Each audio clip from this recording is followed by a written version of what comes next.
Hello दोस्तों, स्वागत है फिर से आपके अपने चैनल जीके स्टडी में। दोस्तों आज हम फिर से एक नए लेक्चर के साथ और जो हमारी जनरल साइंस की 1000 एमसीक्यूज क्वेश्चंस का आज हमारा पार्ट नंबर आज हमारा 5 होने वाला है दोस्तों। तो दोस्तों उससे वीडियो आगे बढ़ने से पहले दोस्तों हमारे चैनल को नए हैं आप चैनल पर तो चैनल को सब्सक्राइब कर दे, बेल आइकन को प्रेस कर दे ताकि नोटिफिकेशन सबसे पहले आपके पास पहुंच सके फ्रेंड्स। और अब तक आपने फ्रेंड्स लोगों अपने वीडियो को शेयर नहीं किया है तो फ्रेंड्स एक बार वीडियो को जरूर शेयर कर दिया करें ताकि इस वीडियो का बेनिफिट आपके फ्रेंड लोगों को भी मिल सके फ्रेंड्स। ठीक है, तो फ्रेंड्स चलते हैं आज के हम अपने फर्स्ट क्वेश्चन की ओर। तो देखते हैं हमारा फर्स्ट क्वेश्चन आज का क्या है। दोस्तों फर्स्ट क्वेश्चन हमारा की पूछा है कि निकट निकट दृष्टि दोस्त में किस लेंस का उपयोग या प्रयोग किया जाता है दोस्तों। तो निकट दृष्टि दोस्त में किस लेंस का प्रयोग किया जाता है दोस्तों। तो किसका किया जाता है, वो अवतल लेंस का उपयोग किया जाता है। तो ऑप्शन ए इस प्रश्न का हमारा सही उत्तर हो जाएगा दोस्तों। ठीक है, हम इसी के साथ बढ़ते हैं अगले प्रश्न की ओर दोस्तों। अगला प्रश्न देखते हैं क्या है। अगला प्रश्न हमारा कि किसी मनुष्य के शरीर का सामान्य तापक्रम होता है। तो किसी मनुष्य के शरीर का तापमान क्या होता है दोस्तों, सामान्य 100। तो इस प्रश्न का जो हमारा सही उत्तर हो जाएगा 98 डिग्री फ्यूल्स होता है। देखिए, तो सामान्य हमारा 98 डिग्री होता है दोस्तों। ठीक है, तो ऑप्शन ए इस प्रश्न का हमारा सही उत्तर हो जाएगा दोस्तों। ये आरआरबी 2002 में पूछा गया प्रश्न है दोस्तों। बढ़ते हैं हम इसी के साथ अगले प्रश्न की ओर दोस्तों। अगला प्रश्न हमारा की पूछा है कि ध्वनि तरंग किस माध्यम में नहीं चल सकती हैं। तो ध्वनि तरंग किस माध्यम में नहीं चल सकती हैं दोस्तों। तो इस प्रश्न का जो हमारा सही उत्तर हो जाएगा वो हमारे निर्वात में नहीं चल सकती हैं दोस्तों। तो निर्वात इसका सही उत्तर हो जाएगा दोस्तों। ऑप्शन डी ऑप्शन इस प्रश्न का हमारा सही उत्तर हो जाएगा दोस्तों। ये BSSC में पूछा गया है दोस्तों, बिहार सर्विस कमीशन में ही पूछा गया है दोस्तों। तो ऑप्शन डी इस प्रश्न का हमारा सही उत्तर हो जाएगा दोस्तों। चढ़ते हैं शिक्षा हम अगले प्रश्न की ओर दोस्तों। अगला प्रश्न हमारा की गुरुत्वाकर्षण का सिद्धांत किसने दिया था दोस्तों। इजी प्रश्न है कि गुरुत्वाकर्षण का सिद्धांत किसने दिया था। तो इस प्रश्न का जो हमारा सही उत्तर हो जाएगा हमारा न्यूटन ने दिया था दोस्तों। तो न्यूटन इस प्रश्न का हमारा सही उत्तर हो जाएगा दोस्तों। ऑप्शन ए इस प्रश्न का हमारा सही उत्तर हो जाएगा दोस्तों। बढ़ते हैं हम इसके साथ अगले प्रश्न की ओर दोस्तों। अगला प्रश्न देखते हैं क्या है। अगला प्रश्न है कि सोडियम कार्बोनेट का व्यावहारिक नाम क्या है दोस्तों। सोडियम कार्बोनेट का व्यावहारिक नाम क्या है दोस्तों। तो इस प्रश्न का जो हमारा सही उत्तर हो जाएगा दोस्तों वो ऑप्शन ए हो जाएगा, धोने का सोडा। ऑप्शन ए इस प्रश्न का हमारा सही उत्तर हो जाएगा दोस्तों। बढ़ते हैं हम इसी के साथ अगले प्रश्न की ओर दोस्तों। अगला प्रश्न है कि दही का जमना कौन सी प्रक्रिया कहलाती है दोस्तों। तो दही का जमना जो हमारी कौन सी प्रक्रिया कहलाती है दोस्तों। तो हमारी रासायनिक प्रक्रिया कहलाती है दोस्तों। ये ऑप्शन बी है। ठीक है दोस्तों, तो रासायनिक प्रतिक्रिया कहलाती है दोस्तों। ठीक है, तो ऑप्शन बी इस प्रश्न का हमारा सही उत्तर हो जाएगा दोस्तों। ठीक है, बढ़ते हैं इसके साथ हम अगले प्रश्न की ओर दोस्तों। देखते हैं अगला प्रश्न क्या है दोस्तों। अगला प्रश्न हमारा की शुष्क सेल में कैथोड का कार्य क्या होता है दोस्तों। जो हमारी कैथोड होता है सेल में, शुष्क सेल में, उसका वर्क क्या होता है दोस्तों। तो वर्क बताना है तो इस प्रश्न का जो हमारा सही उत्तर हो जाएगा हमारा ग्रेफाइट छड़ इसका वर्क होता है दोस्तों। ऑप्शन सी इस प्रश्न का हमारा सही उत्तर हो जाएगा दोस्तों। बढ़ते हैं हम इसके साथ अगले प्रश्न की ओर दोस्तों। अगला प्रश्न हमारा की पूछा है कि किस रोग के प्रतिरोध के लिए BCG का टीका लगा दिया जाता है। टीका दिया जाता है दोस्तों। तो टीका दिया जाता है तो इस प्रश्न का कारण हो जाएगा टीबी का दिया जाता है। तो ऑप्शन सी इस प्रश्न का हमारा सही उत्तर हो जाएगा दोस्तों। बढ़ते हैं हम इसके साथ अगले प्रश्न की ओर दोस्तों। अगला प्रश्न हमारा की स्त्री और बच्चों की आवाज तीखी होती है, इसका क्या कारण है दोस्तों। तो हमें एक इसका कारण बताना है। तो इसका जो हमारी उसका जो कारण होता है वो उच्च आवृत्ति इसमें एक कारण होता है दोस्तों। उच्च आवृत्ति इस प्रश्न का हमारा सही उत्तर हो जाएगा दोस्तों। ऑप्शन बी इस प्रश्न का हमारा राइट उत्तर हो जाएगा दोस्तों। बढ़ते हैं हम इसी के साथ अगले प्रश्न की ओर दोस्तों। अगला प्रश्न है हमारा 210 नंबर है कि पूछा है कि किसी लेंस की क्षमता किससे व्यक्त की जाती है दोस्तों। तो किससे व्यक्त जी जाती है दोस्तों। तो इस प्रश्न का जो हमारा सही उत्तर हो जाएगा ऑप्शन बी इस प्रश्न का हमारा राइट आंसर हो जाएगा दोस्तों। ऑप्शन बी इस प्रश्न का हमारा सही उत्तर हो जाएगा दोस्तों। बढ़ते हैं हम इसी के साथ अगले प्रश्न की ओर दोस्तों। अगला प्रश्न है हमारा कि गुब्बारे में कौन सी गैस प्रयुक्त की जाती है दोस्तों? गुब्बारे में कौन सी गैस प्रयुक्त की जाती है दोस्तों? तो ऑप्शन इस प्रश्न का जो सही उत्तर हो जाएगा वो ऑप्शन बी हीलियम गैस की जाती है दोस्तों, ठीक है? तो ऑप्शन बी इस प्रश्न का हमारा सही उत्तर हो जाएगा दोस्तों, हीलियम, ठीक है? ही पे इधर से मात्रा लगती है हीलियम में, ठीक है? हीलियम में, ठीक है? तो हीलियम इस प्रश्न का हमारा सही उत्तर हो जाएगा दोस्तों। बढ़ते हैं हम इसी के साथ अगले प्रश्न की ओर दोस्तों। अगला प्रश्न हमारा ऑप्टिकल फाइबर क्या होता है दोस्तों? तो ऑप्टिकल फाइबर क्या होता है दोस्तों? तो ऑप्टिकल फाइबर एक कांच का बना होता है दोस्तों। ऑप्शन बी इस प्रश्न का हमारा सही उत्तर हो जाएगा दोस्तों, ठीक है? कांच का बना होता है हमारा ऑप्टिकल फाइबर, ठीक है? बढ़ते हैं हम इसके साथ अगले प्रश्न की ओर दोस्तों। अगला प्रश्न है हमारा शरीर में हेमोग्लोबिन का कार्य क्या होता है दोस्तों? शरीर में हीमोग्लोबिन का कार्य क्या होता है दोस्तों? तो इस प्रश्न का जो हमारा सही उत्तर हो जाएगा ऑप्शन ए हो जाएगा। ऑक्सीजन का परिवहन करना होता है दोस्तों। ऑप्शन ए इस प्रश्न का हमारा सही उत्तर हो जाएगा दोस्तों। ये आरआरबी 2005 में पूछा गया प्रश्न है दोस्तों। बढ़ते हैं हम इसी के साथ अगले प्रश्न की ओर दोस्तों। अगला प्रश्न हमारा चंद्रमा से पृथ्वी तक आने में प्रकाश को लगभग कितना समय लगता है दोस्तों? तो पूछ रहा है कि चंद्रमा से पृथ्वी तक आने में प्रकाश को कितना समय लगता है दोस्तों?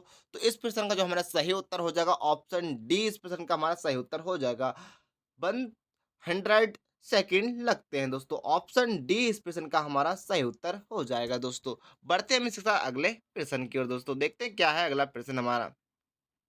अगला प्रश्न है पानडुब्बियां पानी में चलती हैं, इनके इंजन में से किस ईंधन का उपयोग किया जाता है? इनमें किस ईंधन का उपयोग किया जाता है? पेट्रोलियम तथा ऑक्सीजन, डीजल, बैटरी या भाप?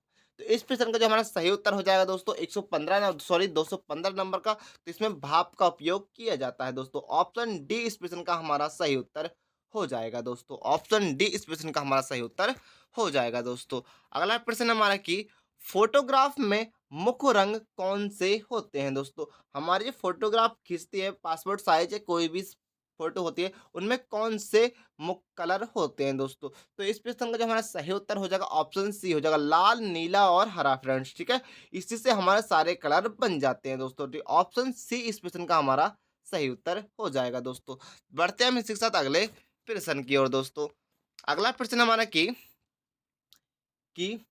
मादा एनिजल मच्छर एलिफिज मच्छर जब काट लेता है तो उससे कौन सा रोग होता है दोस्तों? 217 नंबर है दोस्तों। तो कौन सा रोग होता है दोस्तों? तो मलेरिया रोग होता है मच्छर को काटने से दोस्तों, ठीक है? तो ऑप्शन सी इस प्रश्न का हमारा सही उत्तर हो जाएगा दोस्तों, ठीक है? बढ़ते हैं हम इसके साथ अगले प्रश्न की ओर दोस्तों। अगला प्रश्न देखते हैं क्या है।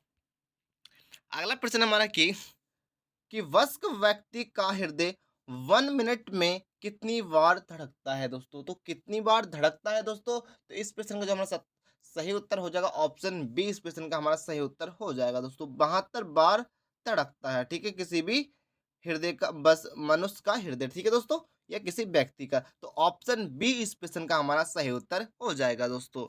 बढ़ते हैं हम इसके साथ अगले प्रश्न की ओर। 219 नंबर है कि सूर्य के प्रकाश को चंद्रमा तक पहुंचने में कितना समय लगता है दोस्तों? सूर्य के प्रकाश को चंद्रमा तक पहुंचने में, सॉरी, पृथ्वी तक पहुंचने में लगभग कितना समय लगता है दोस्तों? एसएससी 2014 में पूछा गया प्रश्न है दोस्तों। तो इस प्रश्न का जो हमारा सही उत्तर हो जाएगा दोस्तों वो ऑप्शन ए हो जाएगा। 8 मिनट का समय हमें लगता है दोस्तों, ठीक है? तो 8 मिनट इस प्रश्न का सही उत्तर हो जाएगा दोस्तों। ऑप्शन ए इस प्रश्न का सही उत्तर हो जाएगा दोस्तों। बढ़ते हैं इसी के साथ हम अगले प्रश्न की ओर दोस्तों। सॉरी दोस्तों। अगला प्रश्न है नर और मादा युग्म के संयोजन को कहते हैं दोस्तों। तो नर और मादा के संयोजन को हम क्या कहते हैं दोस्तों? तो इस प्रश्न का जो हमारा सही उत्तर हो जाएगा वो ऑप्शन बी हो जाएगा दोस्तों। निवे निषे निषेचन कहते हैं दोस्तों, निषेचन कहते हैं दोस्तों। तो ऑप्शन बी इस प्रश्न का हमारा सही उत्तर हो जाएगा दोस्तों। बढ़ते हैं हम इसके साथ अगले प्रश्न की ओर दोस्तों।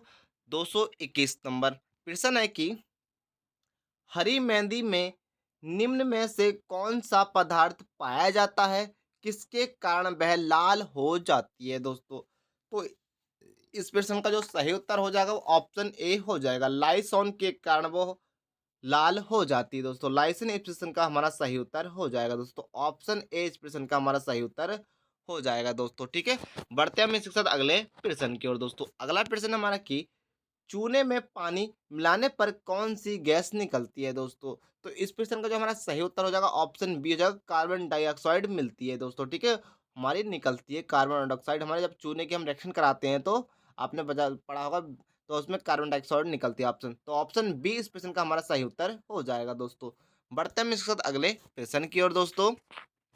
अगला प्रश्न हमारा कि मूत्र का पीला रंग किसके कारण होता है? ठीक है, तो मूत्र का हमारा जो यूरिन होता है वो इसका पीला रंग किसके कारण होता है दोस्तों? तो इस प्रश्न का जो हमारा सही उत्तर हो जाएगा दोस्तों वो ऑप्शन ए हो जाएगा दोस्तों, यूकोकॉम के कारण होता है दोस्तों, ठीक है। ऑप्शन ए इस प्रश्न का हमारा सही उत्तर हो जाएगा दोस्तों। बढ़ते हैं हम इसके साथ अगले प्रश्न की ओर दोस्तों।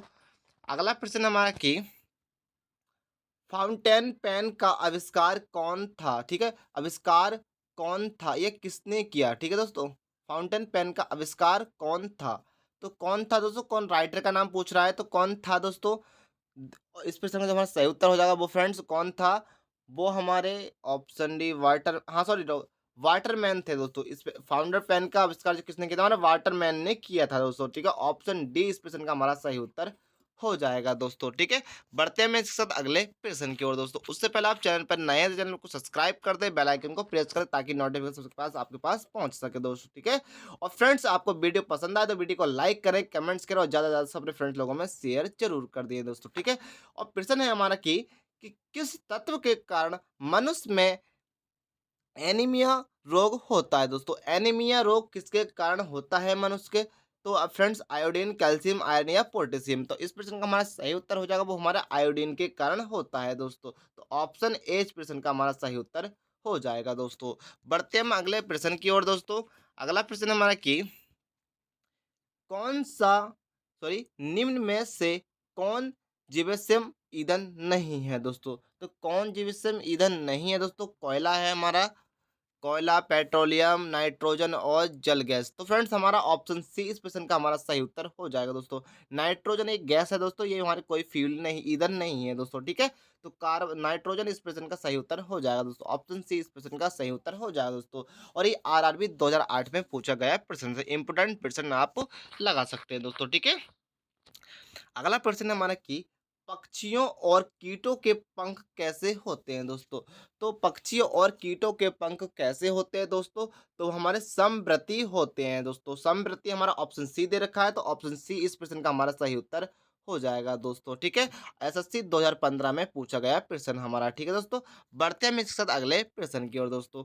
अगला प्रश्न हमारा कि सूर्य ग्रहण के समय सूरज का कौन-सा भाग दिखाई देता है दोस्तों? तो कौन-सा भाग दिखाई देता है दोस्तों? तो इस प्रश्न का जो हमारा सही उत्तर दोस्तों हो जाएगा वो हमारा कोरोना दिखाई देता है, मतलब कीट या किरीट, किरीट इस प्रश्न का सही उत्तर हो जाएगा दोस्तों। ऑप्शन बी इस प्रश्न का हमारा सही उत्तर हो जाएगा दोस्तों, ठीक है। बढ़ते हैं हम इसके साथ अगले प्रश्न की ओर दोस्तों। अगला प्रश्न हमारा 229 नंबर है कि आदर्श गैस की ऊर्जा किस पर निर्भर करती है दोस्तों? इंपोर्टेंट प्रश्न है, कई बार एग्जाम में रिपीट हुआ है प्रश्न, ठीक है। इस बार भी आने के चांसेस 100% आप लिख के ले लीजिए, कोई से ना कोई से साइड में आपसे 100% पूछा जाएगा इस प्रश्न को, ठीक है। कि आदर्श गैस की ऊर्जा किस पर निर्भर करती है दोस्तों? आप किसी भी एग्जाम की तैयारी कर रहे हैं, आरआरबी 2025 की तैयारी आप इसमें कर रहे होंगे, आरआरबी ग्रुप डी या एनटीपीसी कोई भी है, एएलपी की तैयारी कर रहे हैं, या आप और भी मेट्रो रेल है या टीसी वगैरह किसकी भी तैयारी करें तो उसमें आपके लिए 100% ये क्वेश्चन आपको पूछा जाएगा दोस्तों, ठीक है।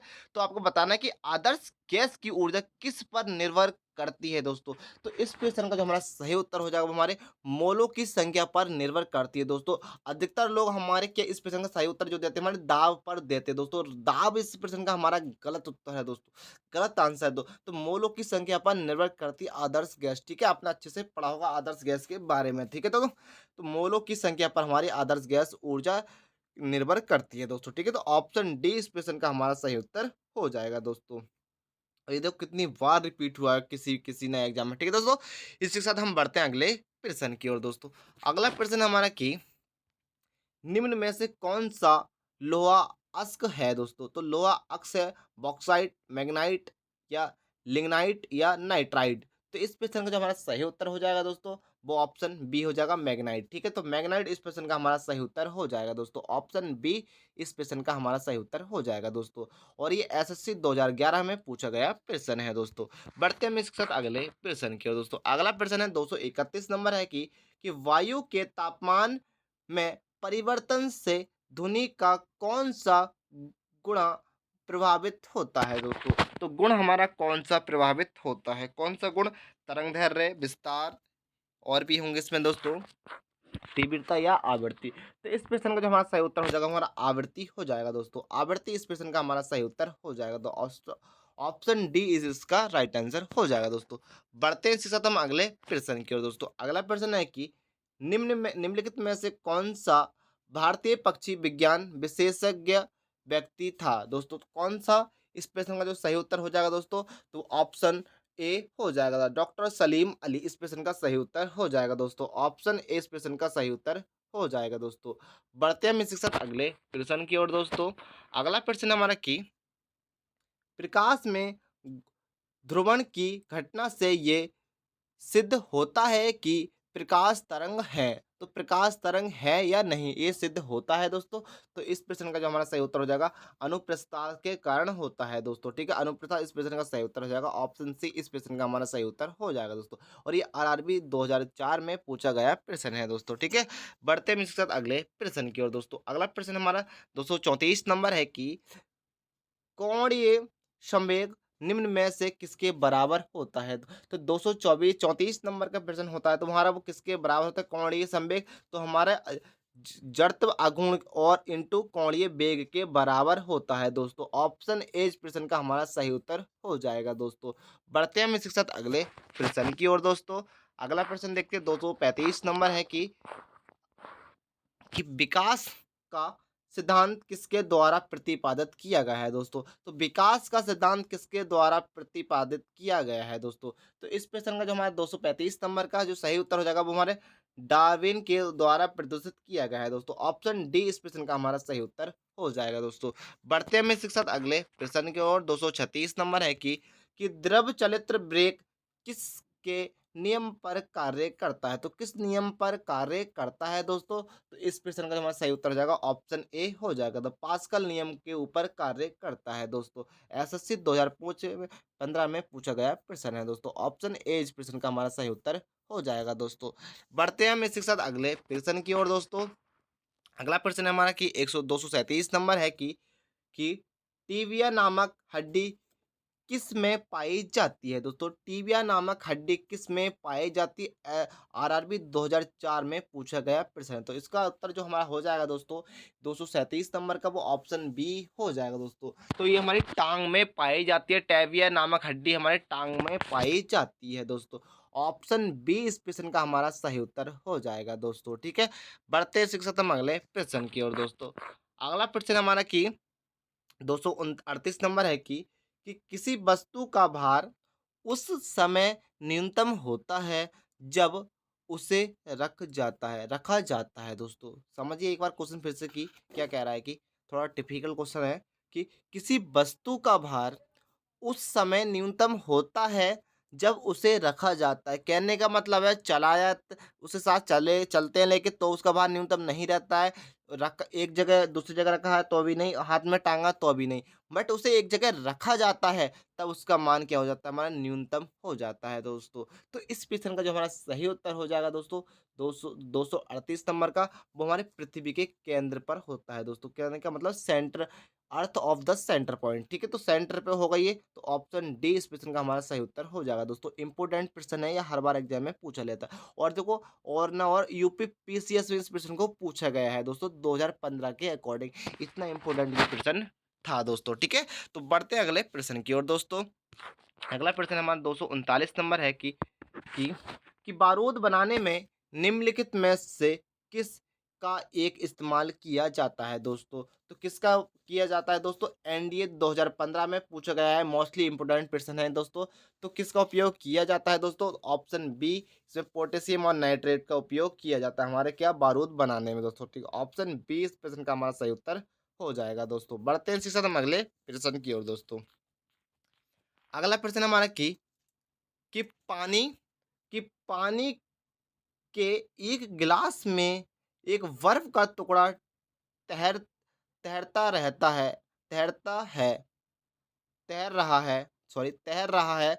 जब बर्फ पिघलती है तो पानी का स्तर क्या प्रभाव होगा दोस्तों? तो क्या उसका प्रभाव होगा दोस्तों? तो इस प्रश्न का जो हमारा सही उत्तर हो जाएगा दोस्तों 140 नंबर का, तो हमारा उतना ही रहेगा दोस्तों। कितना ही? उतना ही रहेगा जितना हमारे उसके आइस के टुकड़े पड़े थे बर्फ के अंदर। और यूपीपीसी एमपीपीसीएस में ये क्वेश्चन को 2008 में रिपीट किया गया है दोबारा से दोस्तों। 2008 में पूछा गया इस प्रश्न को, तो ऑप्शन सी इस प्रश्न का हमारा सही उत्तर हो जाएगा दोस्तों। तो आपके लिए प्रश्न ब्रह्मास्त्र होने वाले हैं दोनों प्रश्न, ठीक है दोस्तों। थोड़ा सा टिपिकल प्रश्न है दोस्तों, बट ईजी। आप थोड़ा सा इसका सिंसियर लगाएंगे, आप अच्छे से पढ़ा होगा दोस्तों, तो आप इस प्रश्न का सही उत्तर टिक कर देते। बट लोगों ने अधिकतर टिक क्या करा था दोस्तों? बढ़ेगा, बट ऐसा नहीं है दोस्तों। ये इस प्रश्न का बढ़ेगा आंसर गलत है दोस्तों, ठीक है। उतना ही रहेगा दोस्तों, ठीक है। तो इतना ही रहेगा, ठीक है। तो अगले प्रश्न की ओर चलते हैं दोस्तों, ठीक है। अगला प्रश्न हमारा क्या है दोस्तों? अगला प्रश्न है हमारा कि पोजी पोजीटॉन की खोज किसने की थी? पोजीटॉन की खोज किसने की थी दोस्तों? तो इस प्रश्न का दोस्तों उत्तर जो हो जाएगा हमारा ऑप्शन डी हो जाएगा दोस्तों। ऑप्शन डी एंडरसन ने की थी। 2004 में इस प्रश्न को पूछा गया आरआरबी ने, ठीक है दोस्तों। तो ऑप्शन डी इस प्रश्न का हमारा सही उत्तर हो जाएगा दोस्तों। बढ़ते हैं इसी के साथ हम अगले प्रश्न की ओर दोस्तों। अगला प्रश्न हमारा 242 नंबर है कि निम्नलिखित में से कौन एलपीजी का मुख्य घटक है दोस्तों? तो मुख्य घटक बताना है दोस्तों। तो मुख्य घटक जो होता है हमारा, वो हमारा ब्यूटेन होता है दोस्तों। ब्यूटेन हमारा एलपीजी गैस का मुख्य घटक होता है दोस्तों। ऑप्शन डी में दे रखा है, तो ऑप्शन डी इस प्रश्न का हमारा सही उत्तर हो जाएगा दोस्तों। बढ़ते हैं हम इसके साथ अगले प्रश्न की ओर दोस्तों। अगला प्रश्न है हमारा कि स्टील में कठोरता प्रदान करने के लिए निम्नलिखित में से किसकी मात्रा बढ़ाई जाती है दोस्तों? तो किसकी मात्रा बढ़ाई जाती है? 243 नंबर है कि दोस्तों, तो मैग्नीशियम की इसमें मात्रा बढ़ाई दी जाती है दोस्तों, स्टील को कठोर बनाने के लिए। तो ऑप्शन बी इस प्रश्न का हमारा सही उत्तर हो जाएगा दोस्तों। इसी के साथ हम बढ़ते हैं अगले प्रश्न की ओर दोस्तों। अगला प्रश्न हमारा कि किसी सरल लोलक की लंबाई 4% बढ़ा दी जाए तो उसका आवर्त क्या होगा दोस्तों? यह क्या है, ठीक है। तो उसका आवर्त क्या है दोस्तों? तो इस प्रश्न का जो हो जाएगा हमारा आवर्त भी हमारा 4% बढ़ जाएगा दोस्तों। ऑप्शन बी इस प्रश्न का हमारा सही उत्तर हो जाएगा दोस्तों। आरआरबी 2004 में पूछा गया प्रश्न है दोस्तों। बढ़ते हैं हम इसी के साथ अगले प्रश्न की ओर। 245 नंबर है कि कपास के पौधों के किस भाग से कपास का रेशा निकलता है दोस्तों? तो किससे निकलता है वो देख लेते हैं हम। तना है, नहीं पत्तियां, तने, बीज से निकलता है दोस्तों। बीज निकलता है उसमें, पहले फूल फिर बीज बनता है उसमें, एक मोटा सा एक लेता है, तो उसमें बीज के अंदर ही हमारा क्या कपास निकलता है। तो ऑप्शन डी इस प्रश्न का हमारा सही उत्तर हो जाएगा दोस्तों। बढ़ते हैं हम इसके साथ अगले प्रश्न की ओर दोस्तों। अगला प्रश्न हमारा कि प्रकाश का रंग निश्चित किया जाता है दोस्तों। प्रकाश का रंग निश्चित किया जाता है दोस्तों, तो किसके कारण किया जाता है? तो ऑप्शन सी इस प्रश्न का सही उत्तर हो जाएगा। तरंग दैर्ध्य द्वारा किया जा सकता है दोस्तों, ठीक है। तो किया जाता है, आरआरबी 2003 में पूछा गया प्रश्न है दोस्तों। तो ऑप्शन सी इस प्रश्न का हमारा सही उत्तर हो जाएगा दोस्तों। बढ़ते हैं इसके अगले प्रश्न की ओर। 247 नंबर है कि लाल कांच को अधिक ताप पर गर्म करने पर वह कैसा दिखाई देता है? ये कैसा दिखाई देगा दोस्तों? तो आरआरबी 2005 में पूछा गया प्रश्न है दोस्तों। तो लाल, हरा, नीला या पीला? तो इस प्रश्न का जो हमारा सही उत्तर हो जाएगा हमारा ऑप्शन बी हो जाएगा दोस्तों। हरा दिखाई देने लगता है दोस्तों। ऑप्शन बी इस प्रश्न का हमारा सही उत्तर हो जाएगा दोस्तों। बढ़ते हैं इसके साथ हम अगले प्रश्न की ओर दोस्तों। 48 नंबर है हमारा दोस्तों कि मोबाइल फ़ोन का आविष्कार किसने किया था दोस्तों? तो इस प्रश्न का आप मुझे कमेंट्स बॉक्स में, सभी लोग मोबाइल चलाते हैं दोस्तों, तो इस प्रश्न का आंसर मुझे कमेंट्स बॉक्स के माध्यम से फ्रेंड्स हर स्टूडेंट को बताना है कि मुझे इस प्रश्न का आंसर मुझे देना है कमेंट्स बॉक्स में, सभी बच्चों को बताना है। मैं उन बच्चों को कमेंट जरूर देखूंगा जो बच्चे इस क्वेश्चन का आंसर मुझे कमेंट्स बॉक्स के माध्यम से बताएँगे, ठीक है दोस्तों? और देख लेते हैं फ्रेंड्स अगले प्रश्न की ओर दोस्तों। 249 नंबर है कि और कई बार ये प्रश्न को रिपीट किया गया है दोस्तों। 249 प्रश्न है कि आज का ये होमवर्क प्रश्न था दोस्तों कि प्याज लहसुन में गंध किस तत्व की उपस्थिति के कारण होता है दोस्तों? किस उपस्थिति के कारण होता है दोस्तों? तो इस प्रश्न का जो हमारा सही उत्तर हो जाएगा दोस्तों, वो ऑप्शन सी हो जाएगा, पोटेशियम के कारण होता है दोस्तों। गंध उसमें पोटेशियम के कारण आती है दोस्तों, तो ऑप्शन सी इस प्रश्न का हमारा सही उत्तर हो जाएगा दोस्तों। और फ्रेंड्स आज का हमारा लास्ट प्रश्न है, देखते हैं क्या है दोस्तों कि 250 नंबर है कि डीएनए फिंगरप्रिंट का जो हमारे डीएनए फिंगरप्रिंट का प्रयोग किसकी पहचान करने के लिए किया जाता है दोस्तों? आपने पढ़ा होगा कि डीएनए फिंगरप्रिंट आप करा लीजिए, उसका उपयोग किसके कारण किया जाता है? तो किया जाता है दोस्तों, तो इस प्रश्न का जो हमारा सही उत्तर हो जाएगा हमारे, वो इनमें से कोई नहीं है दोस्तों। क्योंकि देखो माता-पिता, बलात्कारी या चोर नहीं, इस प्रश्न का कोई भी इसमें उत्तर नहीं है, तो इनमें से लिख देंगे आप ऑप्शन डी, इस प्रश्न का हमारा सही उत्तर हो जाएगा दोस्तों। और ये एसएससी 2011 में पूछा गया प्रश्न है दोस्तों। तो फ्रेंड्स वीडियो पसंद आए तो वीडियो को एक लाइक करें, कमेंट्स करें और अपने फ्रेंड्स लोगों में एक बार वीडियो को शेयर करें फ्रेंड्स। और वीडियो को लाइक करें, ज़्यादा से ज़्यादा लाइक करें, कमेंट्स करें, शेयर करें और मिलते हैं हम नेक्स्ट लेक्चर में। तब तक जय हिंद, जय भारत, वंदे मातरम।